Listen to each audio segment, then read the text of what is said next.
My dear students of the fourth year of law, English department, we will make some revision lectures. This is the first revision lecture, and we will make a little summary about what we have already said in the lectures in those revision lectures. We start with the foreign element. Once we have the foreign element, we go next step, it will be characterization. Okay, the primary characterization will lead to find the conflict rule. Okay, and the conflict rule, it will lead to the lex causae. Okay, lex causae, it means the applicable law. Okay, we have two situations. The first one is the application of lex fori. Okay, so it will be like a national relation. Okay, we'll apply the national law, okay, the course law, but why? At the basis of the conflict rule. Okay, not because it is a private relation, it will be because the conflict rule will lead to apply the lex fori.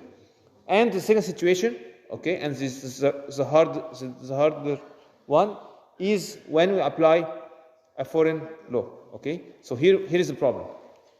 When we apply the lex fori, we know what to apply. So it's normal, we know how to deal with this. The second situation is when we have a foreign law. When we have a foreign law, the problem is, or the question is, which law should be applied? Which kind of laws should be applied? Okay, we have two schools in this part. Okay, two directions.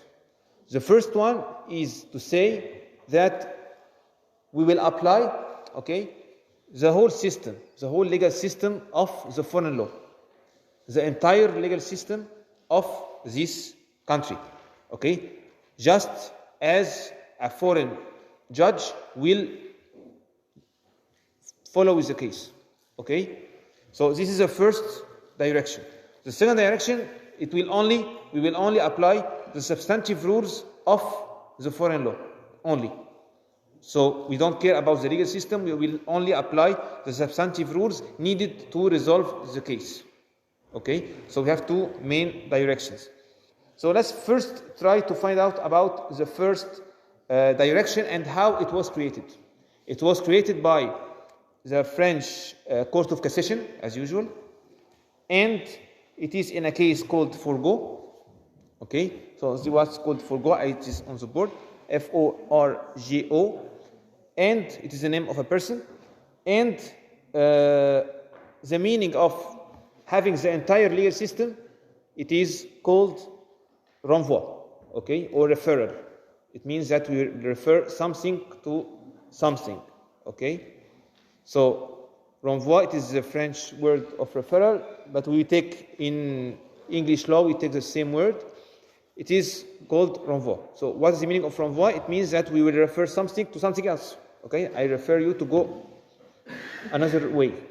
So here, when we talk about renvoi, it means that we will go, okay, and apply a foreign legal system.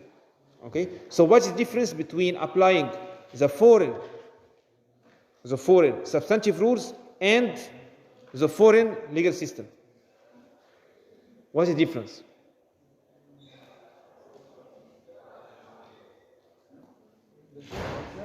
What's the difference between applying the substantive rules and applying the entire legal system of the foreign law? Yes? Is it the nature of the judge himself? No. It is about the applicable law. Okay? When you apply the entire legal system, you will start back over from the beginning. What's the meaning of this? You already made the primary characterization. It's okay. You apply the national conflict rule, right? When we apply the entire legal system, it means that we will need to apply the foreign conflict rule as well, because we apply the entire legal system, including the foreign conflict rules, not only the substantive rules which will resolve the case. We take it over from the beginning. Okay, so if you are a foreign judge, okay, and you will deal with the case as if you are a foreign judge or this foreign court, okay? But you are the national still, but you will start over from the beginning, from the conflict rule, and you apply the foreign conflict rule of this law designated by your national conflict rule. So the conflict rule will designate another conflict rule. Where did that come from? Okay, it came, as I said before, it came from the French legal system, and it came especially from this Court of Cassation decision called Forgo. Okay, so what's the case of Forgo? Okay, so just to understand why did we have this renvoi? Okay, this complicated mechanism. So to understand this complicated mechanism, I have to just tell you the case. I can't tell you the renvoi without understanding the case itself. So I will tell you the story. Okay, so it was about a man, okay, called Forgo. He was a Bavarian citizen, okay, and Bavaria, it was a state of Germany. But at this period of time, Germany wasn't a United States. It was some states, okay, separated from each other. So we had a Bavarian citizen, okay, called Forgo. He went to live in France, okay. He was an investor. He was very rich, so he had a good wealth, and he died, okay. Then he had a problem in his family, concerning his family, that he doesn't have a direct heir, okay. So he doesn't have a direct heir, and heir heirs, okay. So he doesn't have a direct heir, and he should. He had some collaterals, okay. What's the meaning of collaterals? In Arabic, hawashi, who are, for example, like brothers, sisters, uncles, aunts, etc. Okay, so he only has those kinds of heirs, okay, but he doesn't have any, for example, parents or kids. So he had only these kinds of collaterals, okay, to inherit his succession. So they went in front of the French court, okay, and let's start from the beginning, okay. So we go in front of the French court. We start. Do we have a foreign element? Yes. What's the foreign element? Yes. What is the element? Exactly, the nationality of the deceased. Okay, the nationality is the foreign element here. So first we have the foreign elements. Okay, it will belong to private international law. So we continue. Okay, what is the primary characterization? What is it about? We have deceased, we have collaterals, we have heirs, we have wealth, so his succession. Okay, so according to Barthin theory, okay, because they are in France, the primary characterization will be lex fori, and will apply the French law to characterize this case. So it's a case about inheritance. Okay, do you agree with me? Okay, so good. Then we should apply the conflict rule. And at this time, the conflict rule concerning succession in France, it was the applicable law is the law of the domicile of the deceased. Okay, but here is the problem. It is what is the meaning of the domicile. In French law, the meaning of domicile, okay, it is what we call the legal domicile. Okay, the legal domicile. The problem of Mr. Forgo, okay, that he didn't have a legal domicile in France. To have a legal domicile, he should have some papers, okay, to prove it as someone who has his domicile in France. Okay, he should have some papers. It's not only factual like in Egypt, just is factual. Like last year, you studied that just to want to stand, okay, and be in present, okay, is okay. It's enough to be domiciled in Egypt, for example. For France, no. We should have some papers, okay. The domicile should be legalized, okay. If he doesn't require all the requirements of domicile, he can't be domiciled in France as domiciled legally. But factually, he was in France. He lived there. So, as applicable law, it is the law of the legal domicile of the deceased. about the conflict rule of France. So according to the French law, okay, what is the legal domicile of Mr. Forgo? Bavaria. He didn't have Germany, okay? So it was Bavaria, okay? It wasn't France because he moved from Bavaria to France, but factually only factually, but not legally. So in the eyes of French law, he is still domiciled as in Bavaria, okay? So according to the conflict rule, we should apply which law? Bavarian law, perfect, okay? So the French conflict rule will lead to apply a foreign law, which is the Bavarian law, because he doesn't have a legal domicile in France. So we should apply the law of his legal domicile, which is Bavaria in this case. So this is why we don't care about Lex Fourier. We don't have any problem. So here we have the situation which you have to apply a foreign law. What was the problem here? Okay, Mr. Forgo was very rich. Okay, extremely rich, okay, and we have some rules in the French law is that the collaterals, okay, are not hers, okay, so the collaterals are not hers, they are not successors, okay, they can't, okay, take the succession, and in this case the succession will go to the state, because it will be an inheritance without successors, without heirs, and it will go to the state where it belongs, so it will go to France because the wealth is on the French territory. Okay? But these are the rules, the substantive rules of the French law. I am talking about the substantive rules, which will resolve the case. Okay? So according to French substantive law of succession, okay, those collaterals don't have the right to take the inheritance. Okay? They are excluded from the inheritance. According to the Bavarian substantive rules, which will resolve the case, okay, collaterals are hers. They can take as in Egypt, okay, if you don't have parents, the brothers and sisters can enter the succession, yes.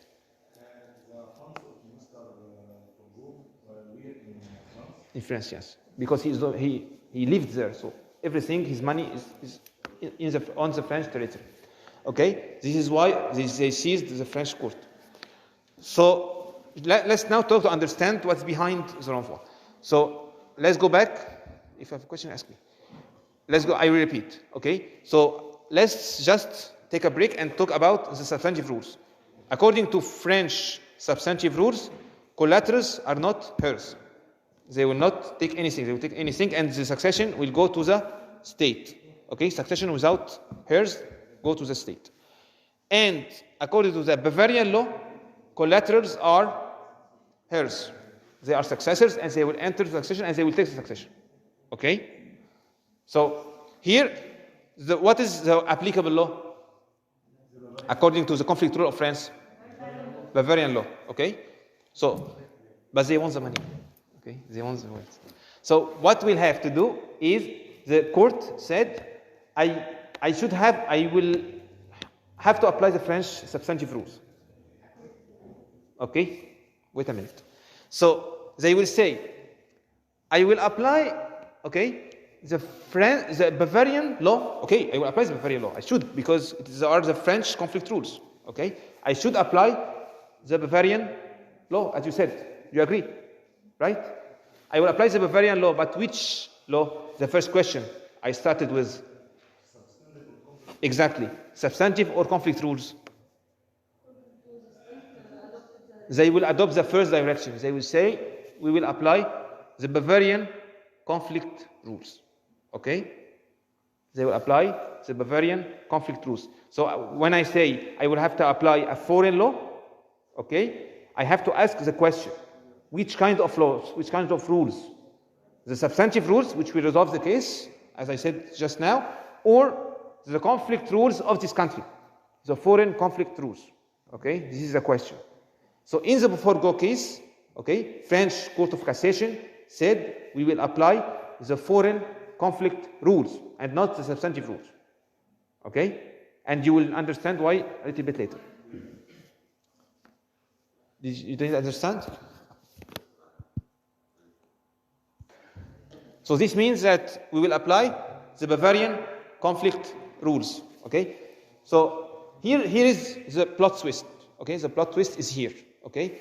Because here, what is the conflict rule of Bavarian law? That the applicable law on succession, okay, is the law of factual domicile.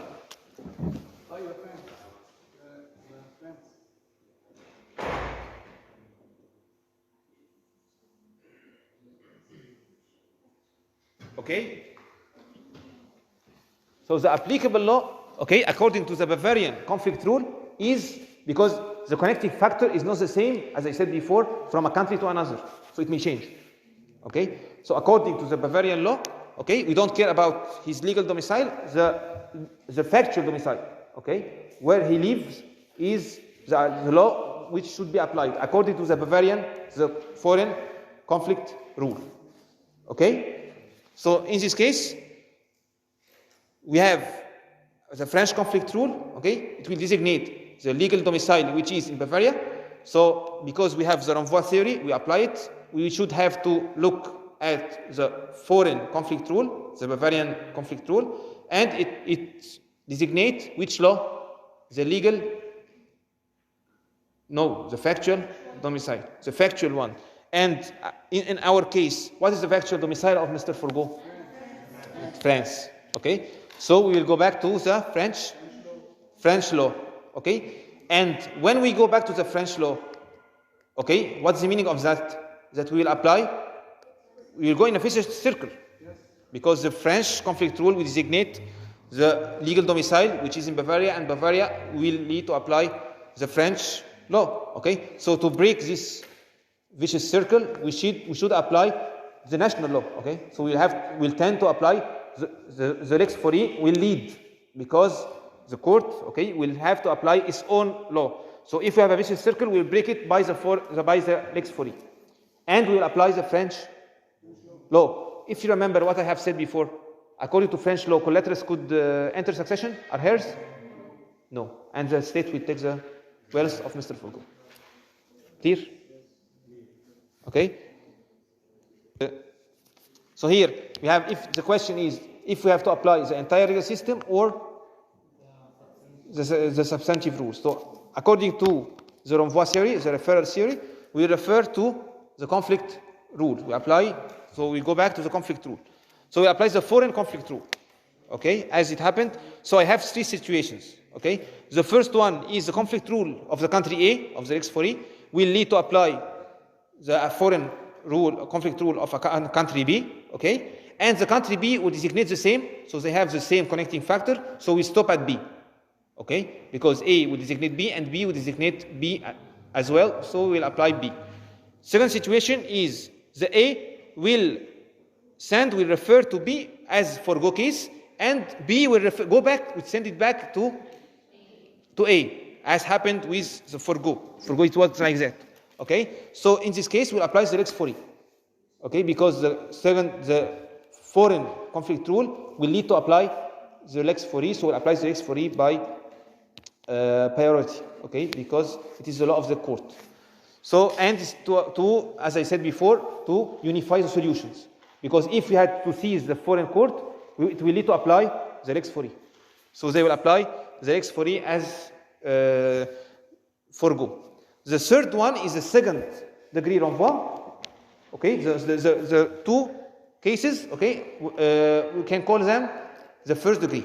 Okay, when we have a third country, so we have two conflict rules, so foreign conflict rules. In this case, we have the first country of the Lex Faurie, it will send it to another country, and the second country will send it to a third one. Okay, so in this case, we have to apply two foreign conflict rules, so that's what we call a second degree renvoi. So in this case, we will so for example, we have the conflict rule A, it will lead to apply the law, for example, of residence, okay? So the law of the law of domicile, okay? So the law of domicile, it will be B, and the law of domicile, the conflict rule of the foreign domicile will lead to apply the law of nationality. Okay, so here, if the nationality is different, for example, is a Mexican, okay, so we apply law of the nationality, which is different, and in this case, we check out the law of nationality. Okay, if it will send back, we don't have so many connecting factors, so it will.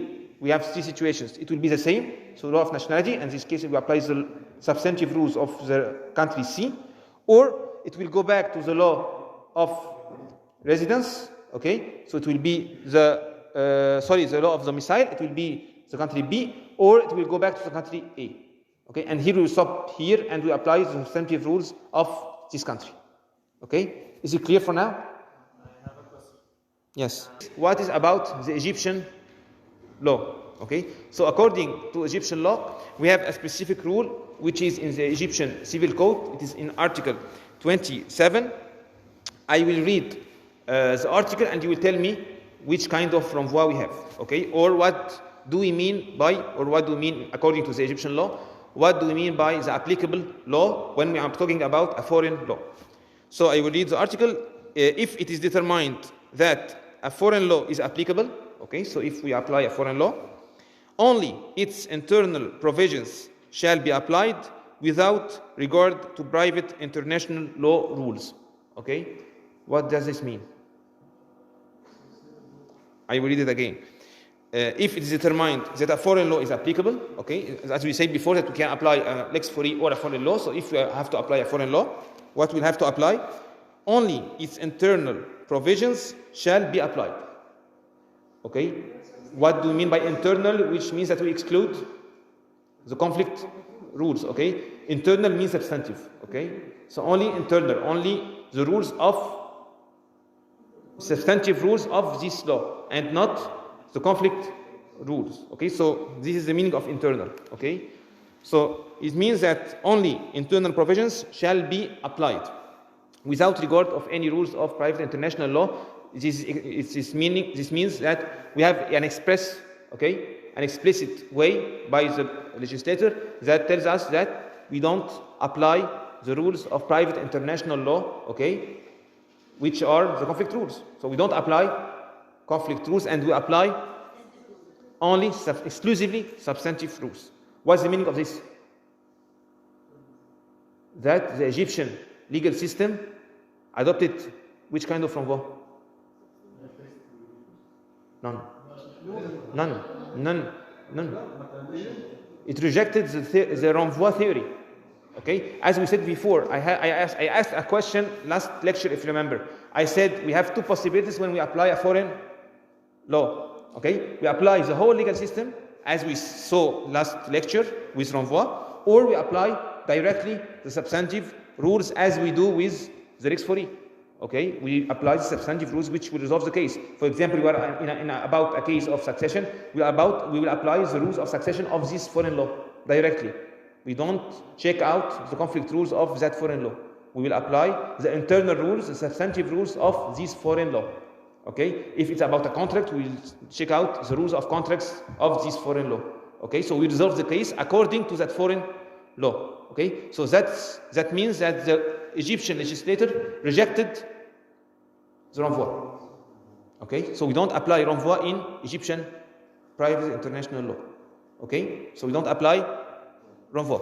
Okay, so if you tell me, okay, but that's useless, that means that we don't use it, okay, in Egypt, okay, but other countries use it. Okay, so you need to understand the theory and the meaning of the theory, okay, and how we do apply it in other countries. Okay, just I have to mention, as I said before, the defenders of the renvoi said that why do we have to apply renvoi? They said that we need to unify solutions. Okay, what's the meaning of this? That in our case of Forgo, imagine that the collaterals seized the court of Bavaria. Do we have the same solution according to renvoi? Why no? Why not? If we go to the Bavaria law, okay? If you have to apply which law? The French. So we have the same applicable law. So according to renvoi theory, we say that we reach the same applicable law because I apply the conflict rule of the foreign law and I reach the same destination. Okay? Let's see. If the collaterals seized, okay, in Forgo case, they seized the Bavarian law. Okay? What will be the conflict rule of Bavarian law?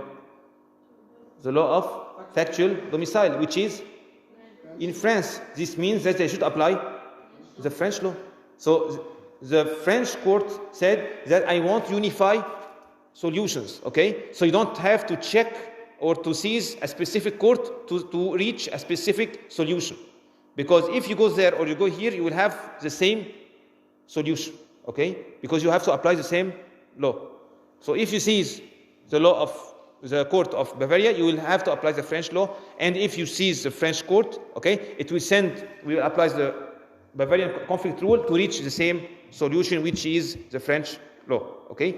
That was their justification, okay, to defend this theory. But in the European Union, what did they say? In the European Union, we have what we call European regulations, okay? What are the European regulations? As you know that in European Union, we have some European Parliament, okay, and European Commission, as you know. So what's the aim of this Parliament? It makes some regulations, okay? Not laws, but regulations, okay? And these regulations to unify some laws in specific fields, okay? One of those fields was the private international law. So we have many regulations of Brussels. We call them Brussels regulation, okay, in international jurisdiction, and we have some Rome regulation in concerning the conflict of laws, okay? All of regulations of Rome regulations, okay, reject, okay, in an explicit way the renvoi as Egyptian law. Why? Because they, in this regulation, okay, they inserted, okay, unified conflict rules. So if I have intra-European conflict, I shouldn't apply the conflict rules of the state. I will have to apply the conflict rules of the regulation. It's like a convention, okay? So if I have, for example, an intra-European conflict, okay, in this case, I will not apply the conflict rules of the country mentioned in the civil law or any specific law. I will apply the regulation. And the regulation contains unified conflict rules regardless the national law, okay? They said in every case, in every situation, we apply a specific we have a specific connecting factor, okay? We have a specific conflict rule, okay? This conflict rule applies only in intra-European case. So why did they reject renvoi? Because they didn't want to go back to the national law. They only want to unify, okay, these rules inside the UE, the European Union, okay? So this means that concerning European Union, okay, the EU, in this case, if we have, for example, a case inside the European Union, so between Europeans, we have to apply regulations and not the national or the classic national law, okay? The national law only applies for foreign cases outside the European countries. So if we are talking about an intra-European dispute, in this case, we will apply the regulation. And when we apply the regulation, we apply the conflict rules of what? Of this regulation, okay? And this is why this regulation, okay, was rejected the renvoi theory, because we don't want to send back to another country. Because if you have to use one conflict rule in all countries, if I use the renvoi, it will make the opposite sense, okay? Because I will have to check the national conflict rule, okay? And this is against the policy of the regulation. The aim of the regulation is to unify the conflict rules. So I will go in front of the court of France or Italy or Germany. I will have the same conflict rules everywhere, okay? So I don't have to go, okay, in front of a specific court to have a specific conflict rule to be applied, as what happened in Forgo case. I don't need, okay? So I have a unified conflict rule for every situation, okay, in the European Union. Before starting with the conflict rules, I need to mention something, okay, before starting.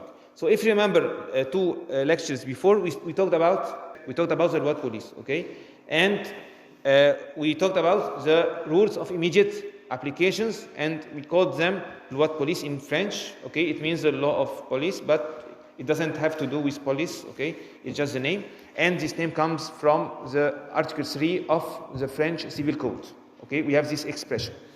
And Francis Kakis, the Greek professor, he said that these kind of rules are to protect, okay, the political, social, and economic interests of the state. Okay, and what's the effect of these rules? They are applied immediately, regardless the foreign element. And regardless the applicable law. Okay, so we apply these rules immediately. Okay, these rules are a part of what we call the cloud of everything, what we call the public order or public policy. Okay, so public order is a cloud, is the biggest part. Okay, what we call mandatory rules, what you have studied in second year in civil law. Okay, in Arabic we call it qawad amira, that you can't agree otherwise. Okay, you can't agree another rule. Okay, you should apply this rule because it's mandatory. Okay. And you have suppletive rules which can be changed by the parties if they agree. So if you studied this last 2 years ago, you studied mandatory rules. Okay, so this is the cloud, what we call the public order, okay, or public policy, the same. So the public order, it is a big cloud. Okay, so it's a circle, the big circle. Okay, it contains all mandatory rules. All kinds of mandatory rules, okay, including loi de police, including anything which is mandatory, that you can't change, you can't agree otherwise. Okay, I should apply this rule. I can't accept any breach of this rule. Okay, so this is why what we call it the public order.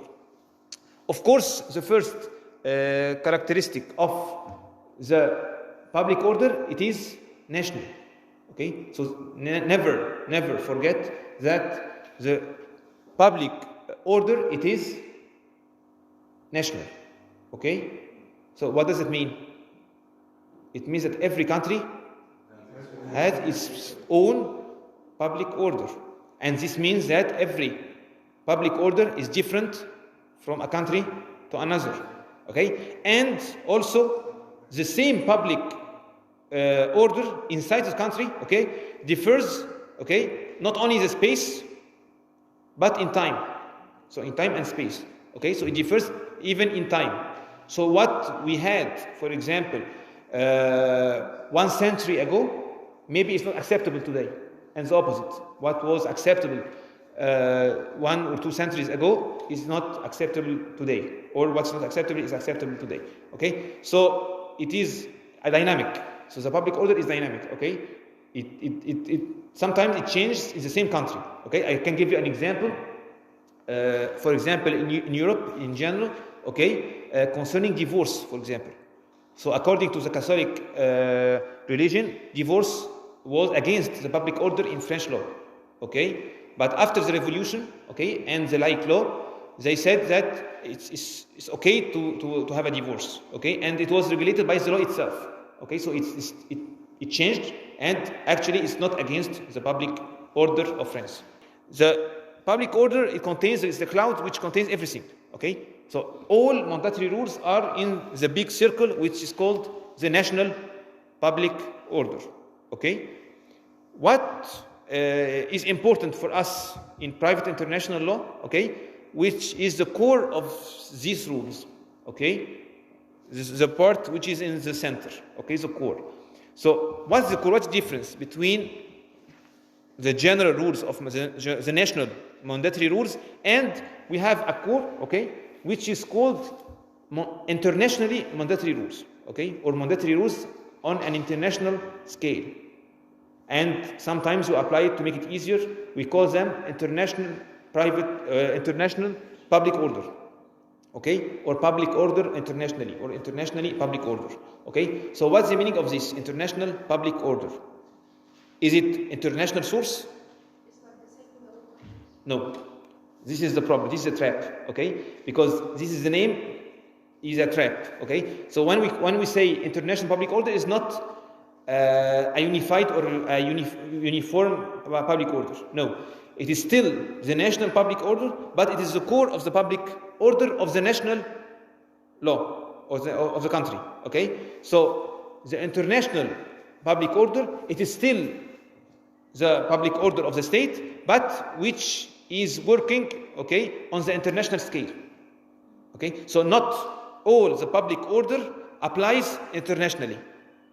Okay, we apply only some rules, okay, on the international scale. I will give you examples. Okay, so we have some rules. Okay, should, of course, they are part of the general of the public order. Okay, but only some of them are the core of the public order. Okay, so concerning private international law, okay, we should respect only this. I will give you an example. Concerning contracts, if I want to sign any contract, okay, general contract, okay, do I have an age for capacity specific by the law, or I don't? Yes. Yes. Is it which kind of rule it is?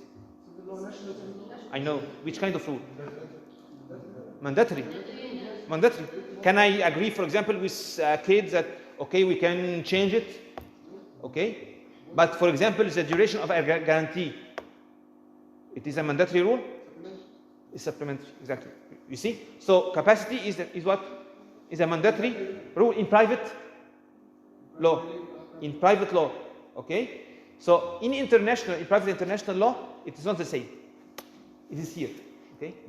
It is here. It's not inside, okay? So, for example, if I apply, and we will see this later, normally I apply the law of the person, the national law of the person, okay? So, if according to the national law of the person, he has full capacity, he's a major, okay? According to his national law, for example, at 18, in Europe, it's 18, okay? So, if I have a French person, according to his law, it is 18. Can I sign a contract with him? Yes. Because according to his national law, he has full capacity. He can act and sign contracts according to his national law. Okay?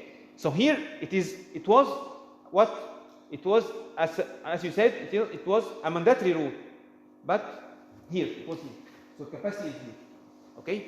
In national cases. So this is the N for national. Okay? So this is the national public order. Okay? The national public order contains everything, contains the international. Okay? But not all the national is international. Okay? The international is the core. It's only what I can't change. Okay? It's only the identity of the state. Okay? The religious identity, the cultural identity of the state. What I can't tolerate. Okay?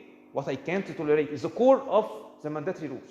Okay? So the capacity is okay. If he can sign a contract in his country, it's okay for me to deal with him if he is major in his country. So if I see his country, it's okay. We don't have any problem with capacity. Okay? So the capacity is mandatory rule in Egypt, but it's not on the international scale, so it's outside. Okay? So it's outside these rules. Okay? Let's check out another kind of rules. Concerning, for example, adoption. Okay? Is adoption or adoption prohibition? Okay? Because we don't have adoption in Egypt. Okay? So concerning adoption, is it a mandatory rule or not? Or supplementary rule? It's forbidden. Can I say, okay, I agree with the parents of this person that I can adopt their child, for example, and we agree both together? So I can't agree, okay, otherwise. So it is a mandatory rule, at least nationally. So at least it's here, okay? But is it here or there? So it is available even internationally, okay? Otherwise, for example, I have an American citizen, he wants to adopt an Egyptian child. Is it possible? So what I'm saying here is I have some mandatory rules, okay? I have two kinds of mandatory rules. I have mandatory rules which apply only on the national scale, and I have some others which are the core. They are applied international and national and international scale, which we call the international public order. It's not the source, the international, it's only the application. So it applies internationally, okay? So for example, the capacity. We don't apply rules of capacity internationally, but we apply those rules internationally, so they are mandatory still, but on the national scale. We have some other rules which are the core of our society, okay? We can't change, we can't tolerate. So now you understand the difference, okay, between some mandatory rules, okay, applied only nationally, and it contains, of course, and we have the international one, okay, are applied nationally and internationally, okay. So this is why they are inside, okay. So they are part of the public order, the national public order, but only applies, okay, internationally, okay, not all, okay. We have only the core of these rules applies only on the international scale, okay. That's the meaning of the international public order. This is the meaning of the public order, okay, in private international law. Do you now understand? I want you just to understand the meaning of this word. When we use it later, the international public order, or the public order in the meaning of the private international law. It's not the cloud, all the cloud, okay, it's only this kind of rules. Now I will ask you a question. The Ruat police, where are the Ruat police here? International public order, it will be there. The Ruat police, the overriding mandatory rules, they are mandatory rules.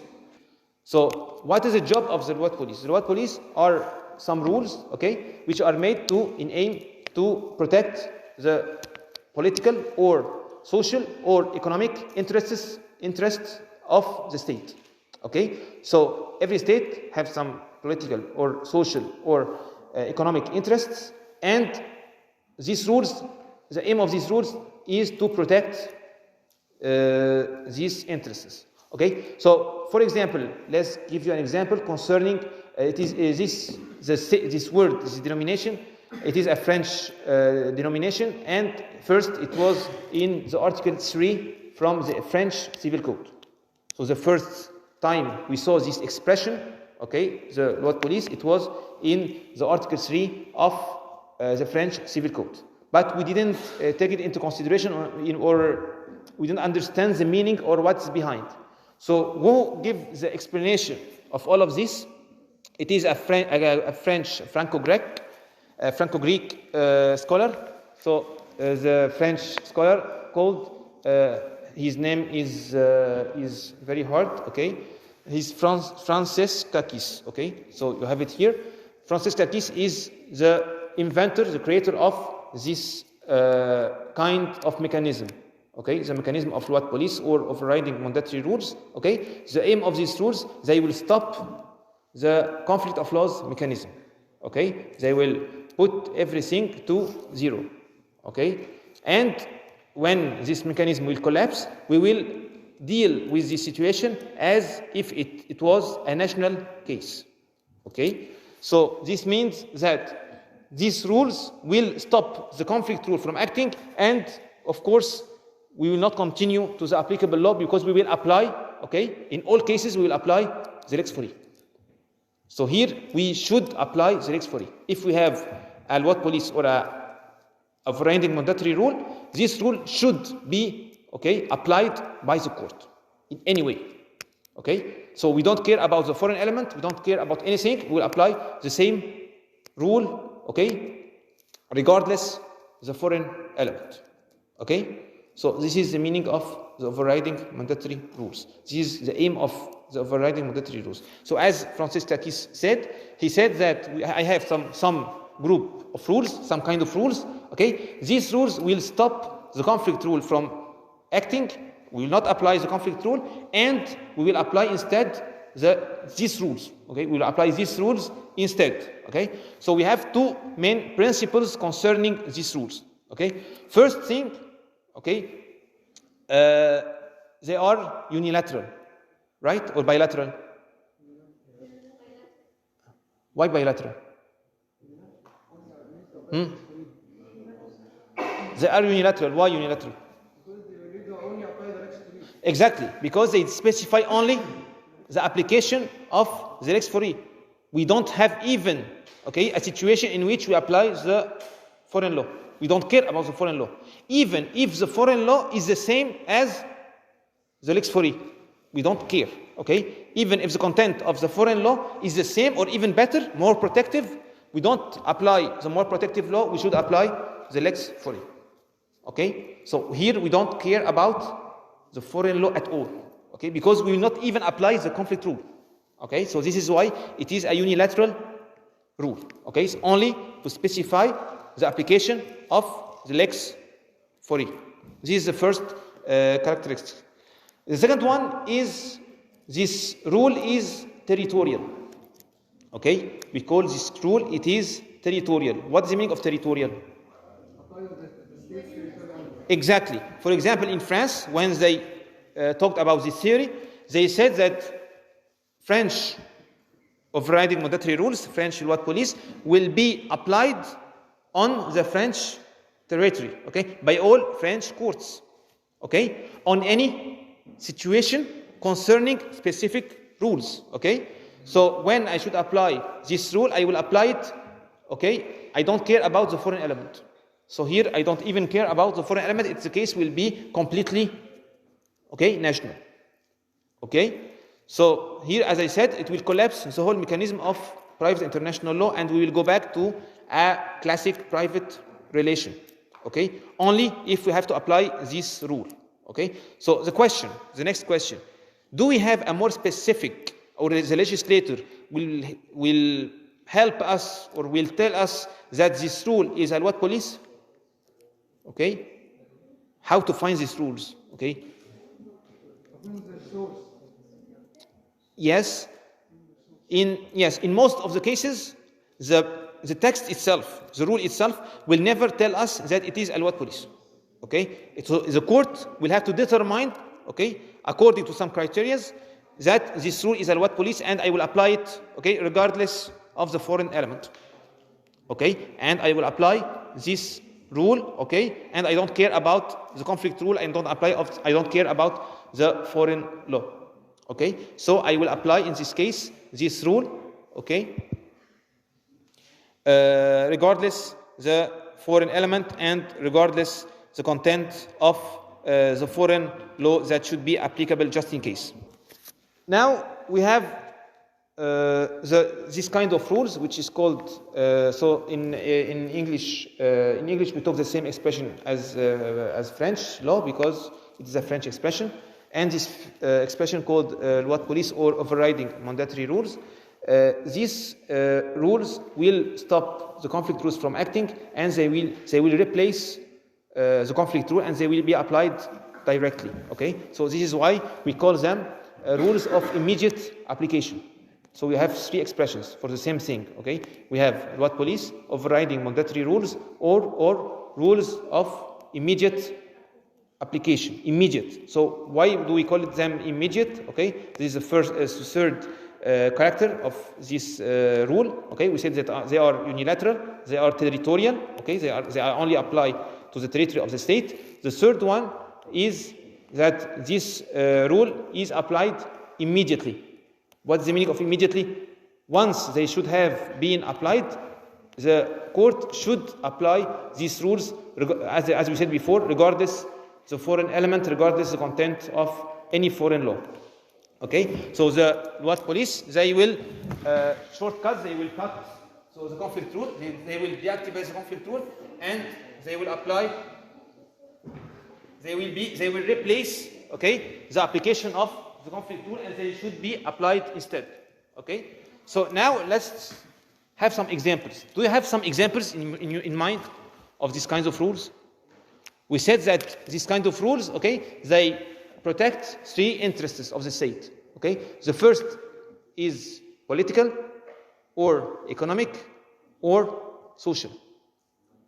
Okay, so talking about, for example, political. Imagine, for example, for the EU states, okay, the European Union. So for the EU states, for example, they applied some financial conditions to Russia, okay, and they have what we call embargo. Do you understand the meaning of embargo? What's the meaning of embargo? That we prohibit some goods from entering the country. Okay, we don't import goods from this country. Okay, as a penalty. Okay, for this political penalty for a country. Okay, so we say we will not import any good from you. Okay, so for example, for the war in Ukraine, etc.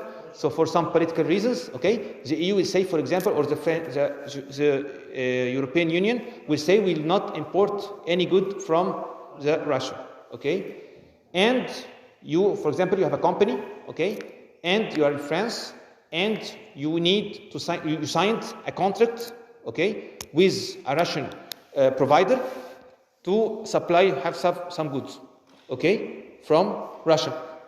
And you said, of course, you know that the EU laws, they prohibit the importation of these kinds of goods. So you say, I will apply, for example, the Russian law. Okay, you can choose the applicable law. So you will say, the applicable law will be the Russian law. So now I don't have any problem. Okay, so if the French court is seized about this contract, what will happen? Can I apply this? Can I enforce this contract? No, but because even if you have the goods, okay, as a port, you can let these goods enter? No, okay, because officials will prohibit these goods from entering the EU in general, okay? So in France, they will tell you, no, you say I have a contract, but we'll apply what police, a rule specific to protect, okay, the political interests of the state. But concerning, for example, concerning social reasons, like, for example, protecting the child, okay? So concerning, for example, child protection, in some countries, okay, they have some rules, and these rules should be applied, okay, whatever the applicable law is, okay, to protect the child. So, for example, concerning child protection, we can have some police. Concerning social rules or social interests of the state, like, for example, concerning labor rights, okay? Some workers, for example, like working hours, okay? I can't, for example, try to sign an international contract with a foreign worker, okay, and say the applicable law will be, for example, the law of Romania, because the law of Romania is less protective than the French law. And they will say, okay, the applicable law is the Romanian law, and according to the law of Romania, I can't keep the worker working, for example, with no off days or with no holidays, okay? And he can work, for example, for over than 100 hours per week, okay? So here we say no. We have some requirements, okay? And we have some rules in French law concerning the working hours, and whatever the applicable law is, we have some protective, okay, rules concerning the protection of working hours, for example, or labor in general. Okay, so concerning some kinds of rules, okay, we have a specific rules that should be applied whatever the situation is. It is national or international, we apply the same kinds of rules because they are protective for the interest of the state, okay, socially, economically, or politically. Okay, is it clear? Okay, so now we understand the meaning of overriding mandatory rules or police or rules of immediate application. Okay, so as I said before, these rules, the aim of these rules is to be applied instead of the conflict rules. Okay, once these rules should be applied, okay, they should be applied immediately. Okay, regardless the foreign element, regardless anything, the content of the foreign law, I will apply these rules in an immediate way. Okay? Clear? Okay. Let's jump to the last part. I will ask you a question. If, as we said before, these rules are territorial, right? And this means that these rules apply only on the state of the country, not outside. The question now is, can a court or a judge apply foreign police? Could a court apply a foreign police? No. The foreign judge could take it into consideration, okay, in some cases.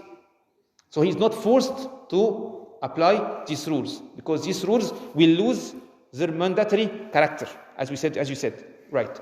Okay. So concerning foreign police, they could be applied just under some conditions. Okay. What are these conditions? First condition, and the logic one, is can the judge apply a foreign mandatory rule, okay, which is in contradiction with his own mandatory rules? Of course not. Okay, because as we said before, they are territorial. So if I have two, okay, contradictory rules, okay, the judge will apply his own overriding mandatory rules, his own what police, and not the foreign ones. Okay, so suppose that we don't have national mandatory rules in this case. We don't have. Okay, here the judge is not forced to apply. We don't have. Okay, national mandatory rules. So now, could we take the mandatory rules of another country into consideration? If the applicable law is the law of the state, if the applicable law is the foreign law of the state which contains inside its legal system this what police. So the judge, as we said before, will apply the whole legal system, okay, will act as a foreign judge, okay, so he will replace the foreign judge. So if, for example, the judge will apply, for example, a French law, so the applicable law according to the conflict rule is a French law, and we have a what police inside the French law, he will take into consideration, he will apply the French what police, the mandatory rule of France. This is logic, because he should apply the rules of France. Because here, the what police are designated by his national conflict rule. Because the national conflict rule will direct him to a foreign law.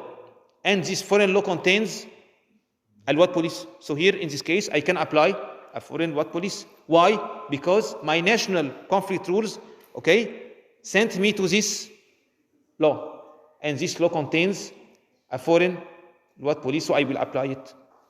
So, the question is, can a national court apply a foreign what police? The answer is yes, but under some conditions. Okay? The first condition is it should not contradict with any national what police. Because if we have a national what police, it will be applied whatever any other law. This is the first condition. Second condition is that the applicable law is the law of the what police. The law that should be applied, it is the same law. For example, the French law had a what police, an overriding mandatory rule concerning something, okay, and the applicable law is a French law. So, of course, I will apply the mandatory rule of France as a part of the Lex Kozaï, the applicable law designated by the conflict rule, in the case of that I don't have a specific what police in my national legal system. Okay? In European countries, okay, they have an extra condition, which is it should be close to the case. Okay? For example, I have to transport, okay, some goods from a country to another, and the country of destination made an embargo on this kind of goods. So I am just a transporter, okay, and the applicable law is another law, not the law of the destination. Okay, so here in this case, the court can take into consideration the what police of the law of destination, because in all cases I can't depose these goods on the port of the destination country, according to the law of the country of destination. I have another type of rules, okay? They are not specific rules, but sometimes values, sometimes not specific rules. Sometimes I have some values, okay? And those values are inside, so are still in the core, okay? But they are not what police. So inside, I have what police, and not only what police. I have some values, not rules, not decrees, not laws, okay? I have some values. For example, equality, values, okay? Like equality, for example, okay? So I have values that the state protects, okay? And these values are still in the international scale, the international court, okay? So they act internationally, okay? Concerning, for example, the discrimination. So if you are against a discrimination, okay? So this is a value. I don't have a rule of law, okay, which prohibits discrimination. But in our society, we don't like discrimination. So if I have, for example, a foreign law, okay, which makes discrimination for example, about the color. We don't tolerate this in our society. Okay, so we not apply this foreign law because it's against our values, and these values are inside the core of the public order. So it's international public order. If, for example, I have an Egyptian law, okay, in front of the French court, okay, and the French court should apply the Egyptian law, and for example, I have 2 brothers or 3 brothers, the French court will apply the Egyptian law or not? Yes, they will inherit the same. Well, exactly. Here I check what? The solution. This is what I have said, okay? This is the attenuated effect. So I will check the solution. So if I am in France, for example, and I have 3 brothers, okay, they will have the same. So equality is okay, even if the text is different. But in my solution, it's okay. So I will apply the Egyptian law. But if I have, for example, a daughter and a son, okay, I have a boy and a girl.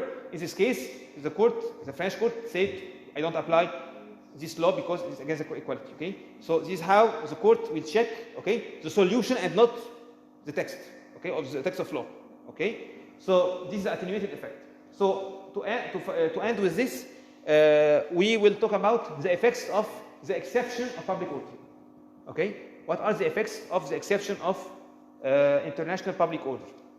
I have 2 things, okay? So if I have a breach of my national public order, what I have to do?